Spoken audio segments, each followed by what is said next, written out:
Cashflow Diary Podcast, episode 479.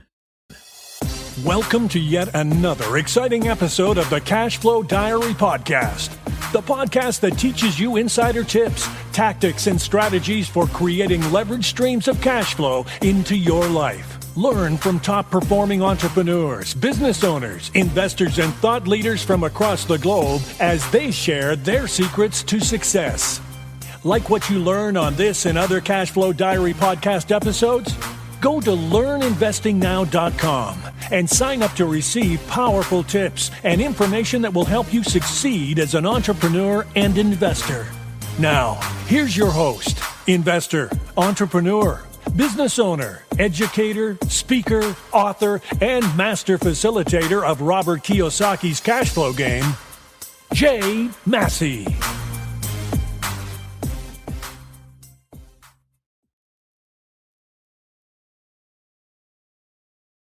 All right, ladies and gentlemen, welcome to another episode of the Cashflow Diary Podcast. I'm your host, Jay Massey, and I'm glad that you are here today because here's the thing. As you are out there building your business, you're out there becoming a bigger, better investor, better business owner, trying to do the things to grow your cash flow, there's something that tends to happen. You actually end up with cash, and you might not know what to do with it. But also, as you're out there building your business, there's another thing that's constantly happening. Change. And that change can occasionally come up, sneak behind you, and rip away from you the very thing that you figured was your competitive advantage, your honest-to-goodness business, and everything suddenly seems to go away. This is what happens when things get disrupted. Now, many of you know that we've collectively have been going under all kinds of disruption and various different things, and we need to be paying attention to what is coming next, what the future holds. Well, we're going to talk a lot about that today because I believe that there's something out there that we all need to be paying attention to as entrepreneurs, that we need to understand, and not only understand, but understand how we can leverage it, how we can use it, and make sure that we, quote unquote, future-proof our business, if you will. And we're going to talk today about the blockchain. Now, I know some of you may like, what's that about?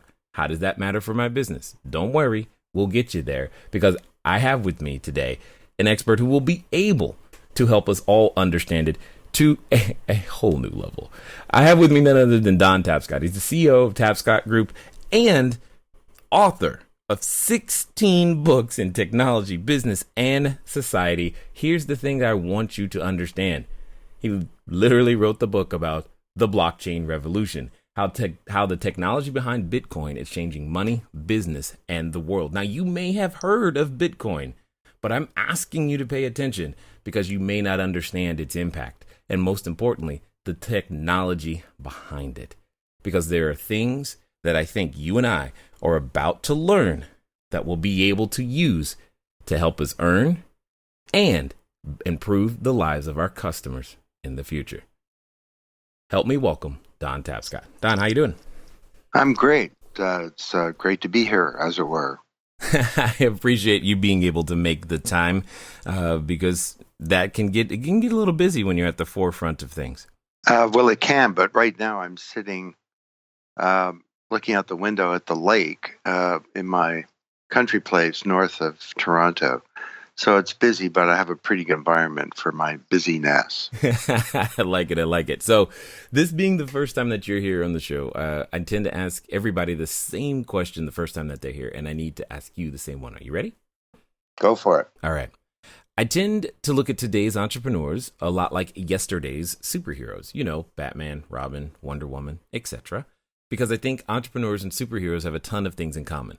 Chief among them, as an entrepreneur, occasionally I can envision myself flying around town, using our products and services and saving our customers with them, but also like a superhero, there's this moment where an entrepreneur also has a beginning. For example, if we take the case of Spider-Man, there was a time when he was just a kid going to school, get good grades, trying to do his thing, take some photos. And then one day an intervening event happens. He gets bit by a spider and discovers, I have this superpower. And you know what? I need to go out there and use it. And he gets to choose whether to use it for good or for evil. So My question to you is as follows. Before the Blockchain Research Institute, before your 16 books, before, yes, especially Blockchain Revolution, before all the things that people know you for today, even before the TED Talk, before all of that stuff, what we want to know is, who is Don Tapscott? Well, it's a funny thing you should mention superheroes Oh, because there was a publication, cryptocurrencynews.com, that did a thing called Crypto Superheroes Blockchain and their cryptocurrency heroes using their superpowers for good. And and I was a superhero I've never heard of called Mr. Fantastic. okay. And he's supposed to be the smartest man on earth, which I am clearly not. But anyway, look at. I started out my career many years ago, and I wasn't into technology. I was into changing the world, actually. I was fighting for civil rights and women's rights, and hey, I'll say it. Back in the early '70s, I was an organizer against the war in Vietnam, and I decided basically that the world is too unequal, it's too unfair, it's too unsustainable, it's too conflicted, and that my life was going to be about ensuring that the smaller world that my kids inherit might actually be a better one. Now, my kids are young adults now, and one of them started a family, and I can't say that I've really achieved that at all. That the world that exists today, to me, is even more problematic than the world that existed when I began my career. So I think that I began to conclude that technology was a really big part of attempting to build a better world. And I'm really dating myself here, but I began working in the late 70s at Canada's Bell Labs. And we had a group of a dozen people trying to figure out how computers connected to some emerging vast network of networks. It was 20 years before anyone used the word internet. Yeah. But how they might, change the way that organizations function and have an impact on entrepreneurship and on the world. And based on that, I wrote my first book in 1981, arguing that computers were going to become a communications tool and that everybody was going to use a computer. See, in the 70s, the only people who used computers were programmers. Secretaries weren't even using word processing, really, when I got started. So that was a pretty radical idea at the time. Everyone pretty much said I was wrong. And my mother bought most of the copies of the book, I think. But it was like one of my famous studies in bad timing over the years. But eventually it did turn out to be true. And I continue this work today. Got it. Totally understood. Well, it's good to know that moms have been reliable from the beginning. I mean, even when you're getting started. So you're basically saying you were working on the internet or in the theory of the internet before what we call it today, which is good. But there's something that you said that I kind of want to dig into. Because I think this is still playing out for you. You said you weren't into technology. You made a point to mention that. I'm curious to know, was there a particular time at which you said, you know what, even though I'm not into technology, that I have to become, if I'm going to be any part of this changing stuff, I have to learn or become a part of technology? Yeah, there were a couple of seminal things. One is I did my honors thesis in psychology, actually, in 1970. And I'd done a survey of about 500 people. Each survey had 100 questions. And I had a calculator. And I was trying to figure out how to analyze this data. And I figured it would take me a year.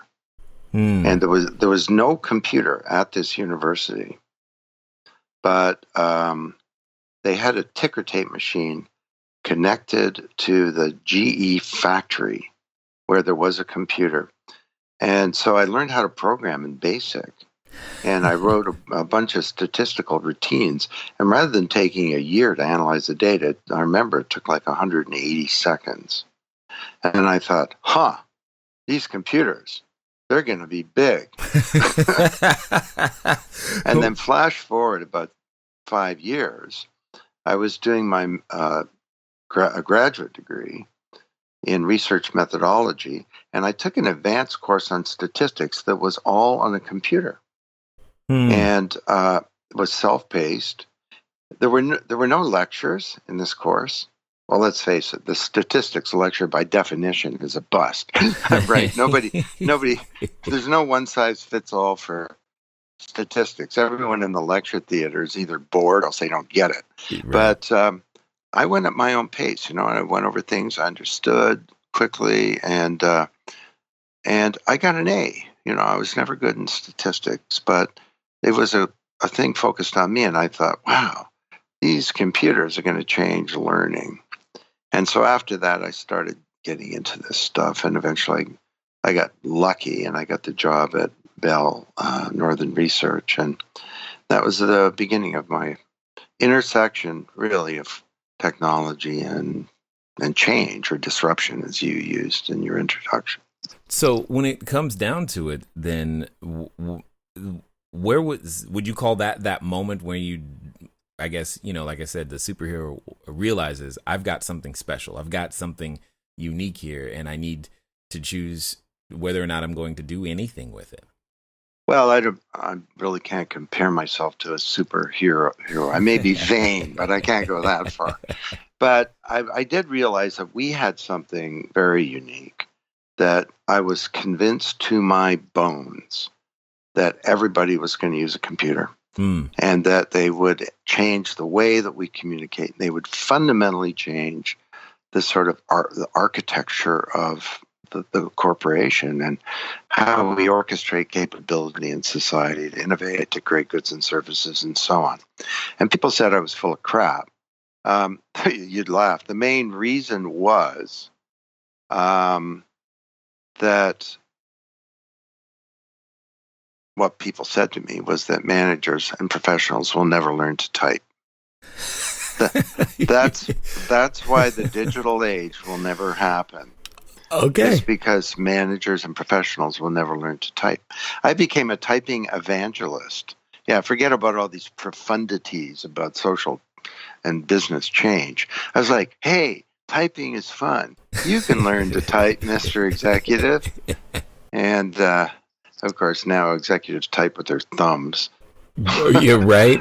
Typing is like, I often think, like, from school, what's the most used skill? And I think it's actually typing, because how else do you communicate today? So that's actually interesting. But it also shows how, when you are dealing with a new concept, the general public, how they might actually respond to it in a very, we'll say, less than encouraging way. So I think there's a lot of that's surrounding the things that you're talking about now. I mean, the title of the book is Blockchain Revolution, which suggests that there's something that needs to change. There's an old way of thinking that's being overthrown in some way, shape, or form.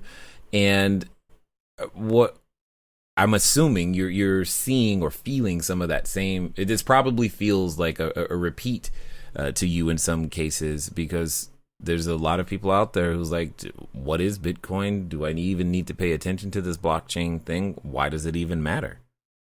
Yeah, well, that's, there have been several of these new paradigms, if you like. Mm-hmm. And you may remember, I did write the book Paradigm Shift in 92, so I'm allowed to talk about paradigm shifts. I'd prefer if you didn't. It's a little overdone. But, of course, I didn't invent the concept of a paradigm. That really came about. Famous book in the 60s called The Structure of Scientific Revolutions by Thomas Kuhn. I was the first to write a book that went beyond science and applied that term to other stuff. But, what we said back then was that the internet is becoming a communication tool. And to get to blockchain, if you think about it, if I send you a PDF or a PowerPoint or an email, I'm actually not sending you information. I'm sending you a copy. Right. Even with a website, I keep the original. So it's been great. We've all had a printing press at our fingertips, and it's democratized a lot of information and so on. But when it comes to things that really matter to the people listening to this podcast show, the assets, things like money and stocks and bonds and our intellectual property, our identities, all that data that makes us up. Even cultural assets like art or music or a vote. A vote is an asset, something of value that belongs to somebody. When it comes to all that stuff, making a copy is not a good idea. You don't want someone copying your vote or your identity. And if I send you $1,000, it's really important that I don't still have the money. Okay? So cryptographers have called this the double spend problem for a long time. And the only way that we can handle this problem in our society is through intermediaries, banks, governments, credit card companies, big social media companies. And they perform all of the business and transaction logic of every type of commerce. They identify who you are. They identify the asset. That's a dollar. That's a stock. That's a vote, whatever. They clear and settle transactions. They keep records. And overall, they've done a pretty good job, but there are growing problems that are getting big. I mean, they're all centralized so they can be hacked, and everybody from J.P. Morgan to Home Depot to the CIA found that out the hard way. They exclude a couple of billion people from the global economy. They slow things down. I mean, why does it take 7 days for money to go from here to the Philippines when an email goes in a second? They cost too much. Why does a nanny get charged with 17% to send that money when there's no cross-border email payments, for example? And overall, the biggest problem is that they capture our data. We create this data, but they capture it, and we can't use it to plan our lives. They're making the money off it, not us. We can't monetize it, and our privacy is being undermined. And people who say privacy is dead, get over it. I think that's stupid. Privacy is the foundation of freedom, and we need to get our identities back so that we can manage them responsibly. So what if there were an internet of information and also an internet of value, some kind of vast global, distributed ledger, kind of like a big global spreadsheet that runs on millions of computers, and where anything of value from money to stocks to music to intellectual property can be managed, stored, transacted in a secure and private way. Well, that's what blockchain represents. And you mentioned Bitcoin, and it kind of started there in 2008. This anonymous person named Satoshi Nakamoto wrote a paper outlining a new form of digital cash called Bitcoin. And that was a revolutionary thing because for the first time ever, people could do transactions peer-to-peer without a big intermediary. And now, when you think about it, the underlying blockchain technology goes way beyond that. It enables us to trust each other. And trust is not achieved by a bank or government or a Facebook or something. It's achieved by cryptography and by collaboration and by some clever code. So when you talk about this is a big disruption, this is a big disruption. I mean, this is bigger than the Internet of Information. So buckle up. Well, and that's exactly why I want to bring this topic to the forefront, because I feel that way about it. But at the same time, I'm not gifted enough to understand all of its impact and where to be positioning, either my company, my family, myself, any of those things.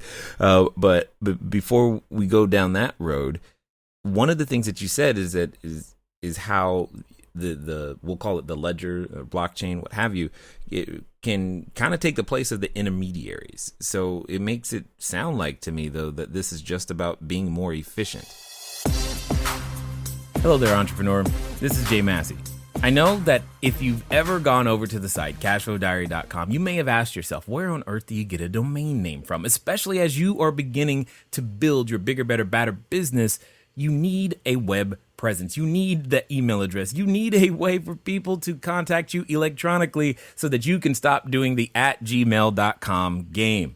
Well, the good folks over at GoDaddy have definitely supplied us with every domain that we have ever used. So what I want you to do is I want you to go over to trygodaddy.com/cashflow diary. Again, that's trygodaddy.com/cashflow diary, because it's a quick way for you to get set up to capture your domain name the exact way that you want it. They got easy search functions, and most importantly for you is that you'll be up and running today. As I said, once you get started, stay started. Don't let small little obstacles of how to get your own domain name going stop you. So again, go to trygodaddy.com/cashflow diary, and let's get back to the rest of the story. Well, it's that, but it's much more than that. Sure, efficient. Think about it. We have this weird, say, banking system. You tap your card in a Starbucks, and a bunch of messages go through 6 or 7 or 8 companies, each with their own computer systems. And 3 days later, a clearing and a settlement occurs and somebody gets paid. Well, what if all of that was on some kind of distributed ledger? There would be no 3-day settlement period because the payment and the settlement's the same activity. It's just a change in the ledger. There would be no cost for every one of these intermediaries adds cost because there would be no intermediaries. There would be no errors. So efficient? Yeah, that's efficient. Going from 3 days to 0. But it's much bigger than that because this is beginning to change all kinds of roles in society. And it's beginning to fundamentally affect all kinds of industries. In theory, everything that banks do could be done by software on the blockchain. Now, that's not going to happen, of course, because the banks are aware of the danger of disintermediation. But they're also, the smart ones are aware of the opportunity of doing what I called in a book a long time ago, re-intermediation, the creation of new value in the middle. So this came about 1994. I wrote the book, The Digital Economy. They say that was the first bestseller about the web and business. And I said, sure, if you're in the middle, you can be disintermediated, but the opportunities to create new value in the middle may be bigger than the lost value. So I talked about bookstores. I said, bookstores are between publishers and readers. They're going to go away. At least the current model is. But maybe there's an opportunity to create some new kind of thing in the middle between readers and publishers that could be even bigger than Barnes and Noble. Well, of course, Amazon's now one of the biggest companies in the world. So this is the disruption, danger, and the create new value opportunity that exists in every industry. And that, I think that's the part that attracts me to it, because as a part of the creative process, something else usually gets destroyed. and the new thing that can be made has the potential to be great. So you've mentioned a couple of industries, publishing and finance, but I'm just going to be a little selfish and say, well, how do you see something like the blockchain affecting real estate? Well, imagine if there's an immutable ledger where anything of value can be transacted, stored, communicated, managed. So there'll be new applications. Well, first of all, it'll start with land titles. You know that 70% of the land titles in the developing world are not enforceable? What do you mean? You live in Honduras, and a dictator comes to power, and he says, I know you got a piece of paper that says you own your farm, but the government computer says my friend owns your farm. Or you're in India, and your parents die, you take the will into the local land titles office. Somebody's bribed a clerk there, and you don't own the land. You're paying rent. So Hernando de Soto, the great Latin American economist, says this is more important than being banked. Because if you don't have a valid title to your land, you can't borrow against it, you can't plan for the future, and so on.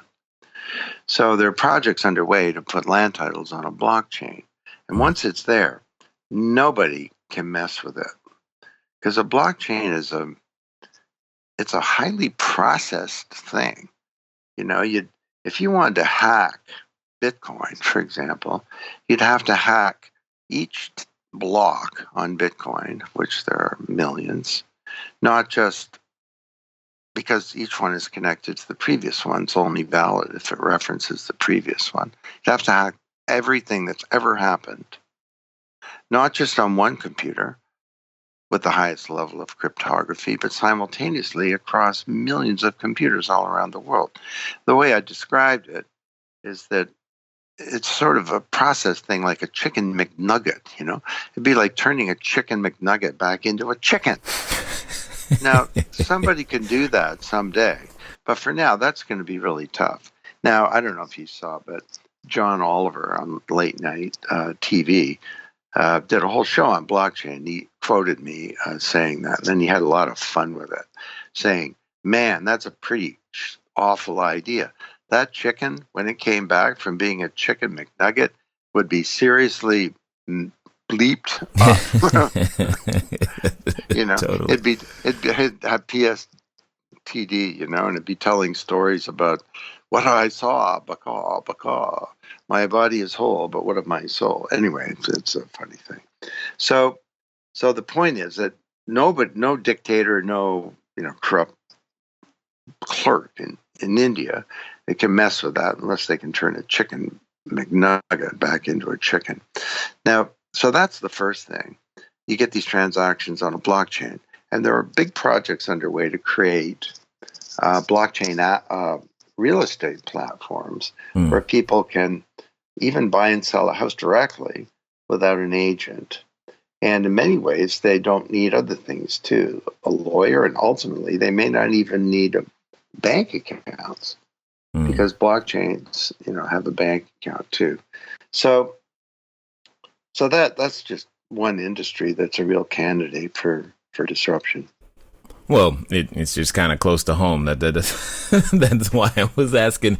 Because why is that close to home? Are you in the real estate? Yes, we tend to do a significant amount of real estate transactions, or real estate related strategies, and I've often wondered, okay, how does the blockchain come to effect? So in essence, I can hear that it would make transactions faster, and everybody's gonna applaud for that, because man, it could take forever sometimes.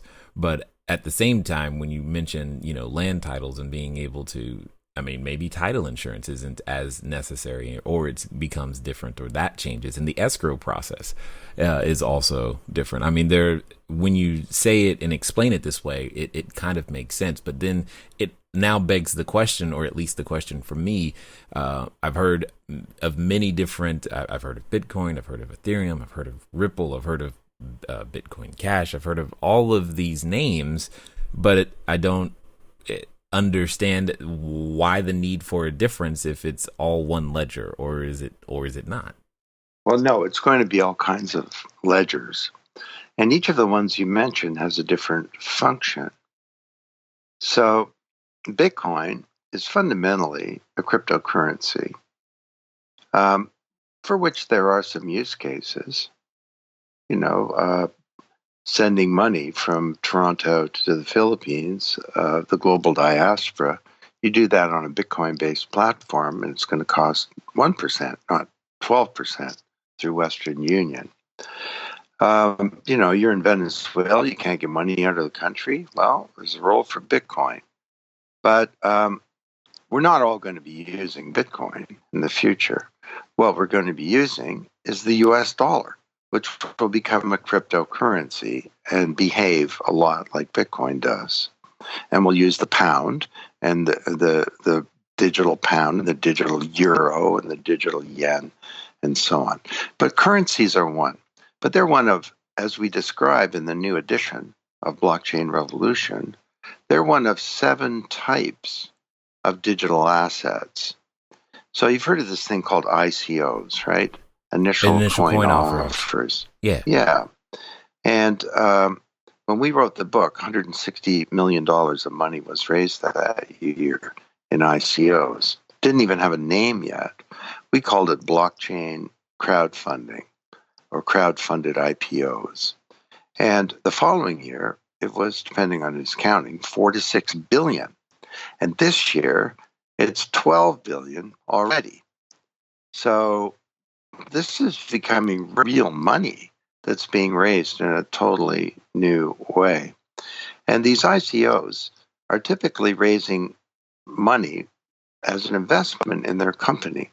But there's no venture capitalist, there's no investment banker, there's no stock market, there's no stock. Actually, what you're not selling shares in your company, you're selling tokens that represent an equity interest in your company. So this is what we call securities tokens. But then you mentioned Ethereum. That one's different again. That's more like the web.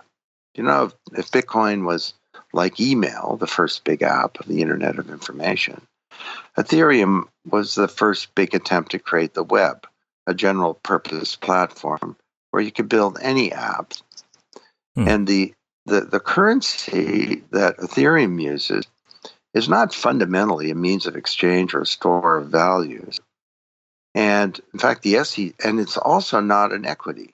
The SEC has said that Ethereum and Ether is not equity. It doesn't need to be regulated by the SEC. It's not a security. So, and the reason that Ether has a currency is that Ethereum has a currency, Ether. That Ether helps make the thing work. It's a way of achieving consensus as to what's the truth on the network, and that Ether performs a number of other functions. So this is why we updated the Blockchain Revolution. The new edition has 25,000 new words. It's almost a new book explaining these ideas and explaining that I mentioned 3. There are actually 7 different types of tokens. So if you're a small business or any kind of business, you really need to understand these and what the differences are. And this may provide you with an extraordinary vehicle for doing some amazing things, like funding your company or changing your whole business model. Interesting. Okay. So, and you're actually beginning to head into where I was going, is for the entrepreneurs that are listening, especially the ones that are either beginning a business or even have an established business. What would be their advantage, or what would be the reason behind even exploring this, but in your opinion? Well, you used the term disruption. Yeah. So rather than me talking about how the old legacy companies, like a bank, gets disrupted, let's talk about the disruptors and what could happen to them. Okay. People like to talk about Uber and Airbnb, right? The big disruptors. Well, they could be eliminated by this software on a blockchain. So how would that work? I don't know. Airbnb, we'll call it B Airbnb, as we did in Blockchain Revolution. It's a distributed application running on a blockchain, and you're going to a new town, San Francisco. You're trying to find a good apartment, 1 bedroom. You're going to be there a couple of weeks. You want it to be nice, maybe a nice view. You find this place because it's a ledger, right? Mm-hmm. And so it's kind of like a database. You find a good place, 5-star rated.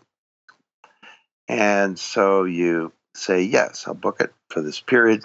You show up, you turn the key or enter a code, and a partial payment is made as you enter the apartment. You're in there, you use some movies, watch some movies, you use the Nespresso machine, that all gets captured. You leave, you turn the door, full payment is made, and then you write a review. It was great, 5-star review on this blockchain software. And nobody can mess with that unless you can, turn a chicken McNugget back into a chicken. So everything that Airbnb does, almost everything, could be done on a blockchain. Now, Airbnb is a smart company, which is why they purchased a blockchain company. Because, and I don't have insider information, but my guess is that they're seriously investigating how this technology could help them improve their business. Same is true for Uber. In the book, we called it Super Uber. I like that. I like that a lot. Which in essence says that those companies, or even us as entrepreneurs, they're looking ahead to make sure that they themselves are future-proofed or don't get disrupted by something or caught unaware, considering that both of those companies that you mentioned caught in other industries completely unaware in such a way. Now, for those that have listened this far, those that are following what you're saying and probably want to learn a lot more, what's going to be the best way for them to find out more about what you guys got going on and to dig into this topic on a deeper level? Well, as I mentioned, the big bestseller on the topic is Blockchain Revolution, written by me and my son, Alex Tapscott.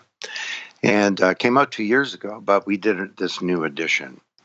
And in the new edition, we talk about all this crypto stuff, crypto assets. We also talk about the issue of identity, which is really a central issue for any business that has customers, as do all of them, and for each of us individually, because there's a big opportunity now for us to get our identities and our data back, and that's a transformative thing. And we explore a number of other issues that we think are really important to any business. So I'm very proud of that book. It's a great book.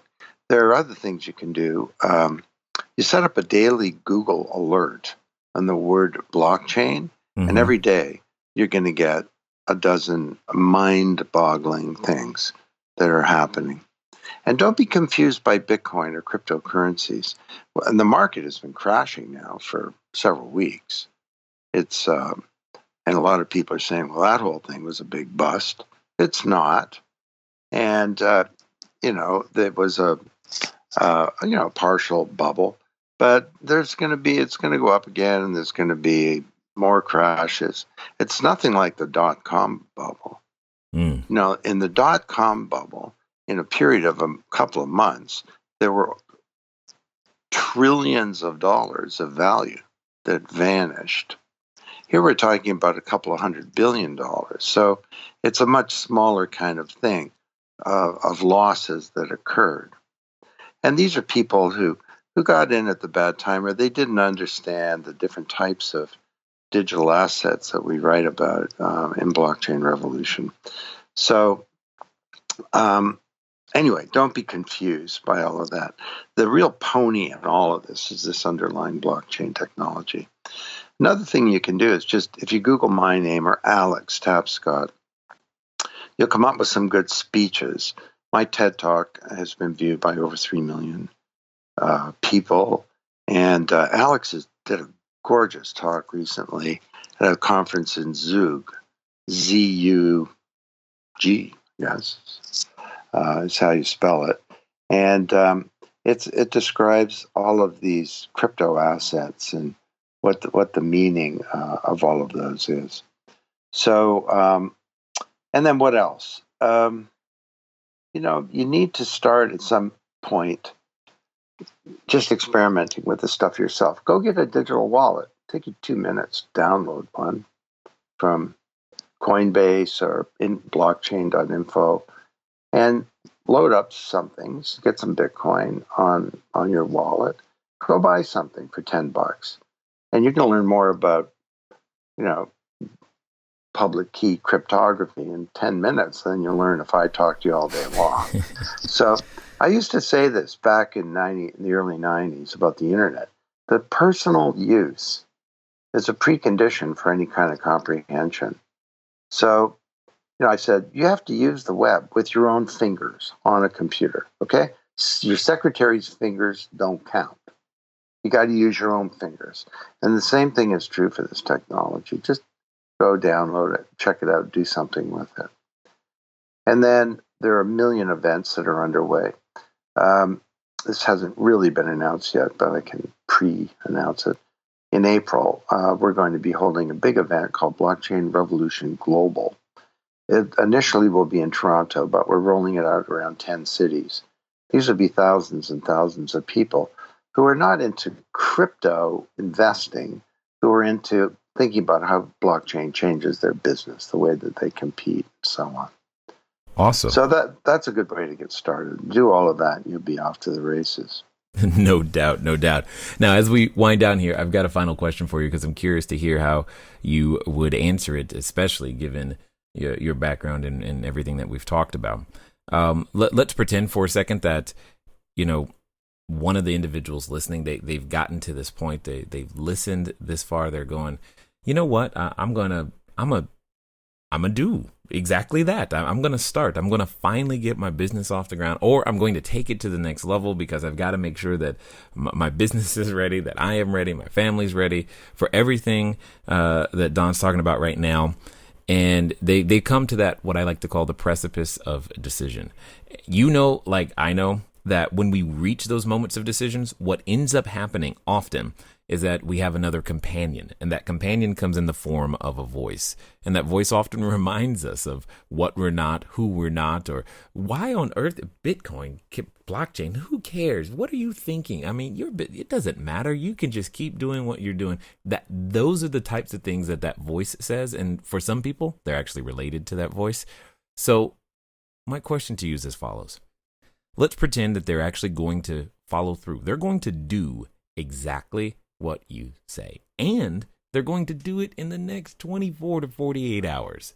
What would you suggest that they do? Besides buying the book and watching my TED Talk, yes, I would recommend, first of all, that they Google their industry and blockchain. So Google blockchain in real estate, blockchain in insurance, blockchain in supply chains, and you'll start to see use cases. And that's a good way to get started.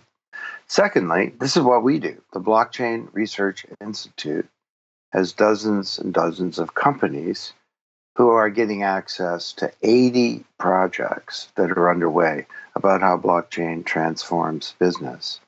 And so I know it sounds a little self-serving, but go to blockchainresearchinstitute.org, blockchainresearchinstitute.org, and feast on that for a bit, and then contact us. And we'd love to be that partner to help walk you through this. Excellent. Well, let me be one of the first to say I appreciate the work that you have done. You've done it for a while in terms of the books that you've authored, the champions, or the causes you have championed, and that you're still out there making it happen in every way, shape, or form, making us aware of what's coming next. And definitely appreciate you taking the time to share your knowledge, your wisdom, and your insight here with us today at the Cashflow Diary. Well, thanks to you, too. Alex and I get asked a lot, what's going to happen? Where's all this going to go? And, we're of the view that the future is not something to be predicted. It's really something to be achieved. And anyone can achieve a very different future for their business. All they got to do is show some curiosity. I walk into a mahogany row in a company or something like that. I can tell in 60 seconds whether or not this is a culture of curiosity or it's a culture of tradition and hierarchy and so on. And so be curious, check stuff out, do the kinds of things that I've been talking about. And who knows, maybe this digital economy will be a time when the promise of all this is actually fulfilled. Well, again, like I said, I appreciate you sharing all of that and being the one. You guys are out there clearly on the forefront. That's why we're asking you the question.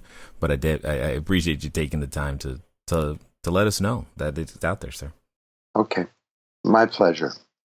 All right, ladies and gentlemen, you know what time it is. It's time for you to move at the speed of instruction. What does that mean? You've got a lot of choices today. I mean, you can obviously Google blockchain in your industry. You've got a book to go obtain, Blockchain Revolution. You've got a lot of studying to do, but a lot of curiosity to pique and fulfill an interest to go understand. Here's the thing. I know one thing for sure, that at the end of the day, that chicken McNugget was never a chicken. But at the so now it's time to go out there and make something else happen. Ladies and gentlemen, it's been fun talking to you today. I look forward to talking to you soon. Until next time.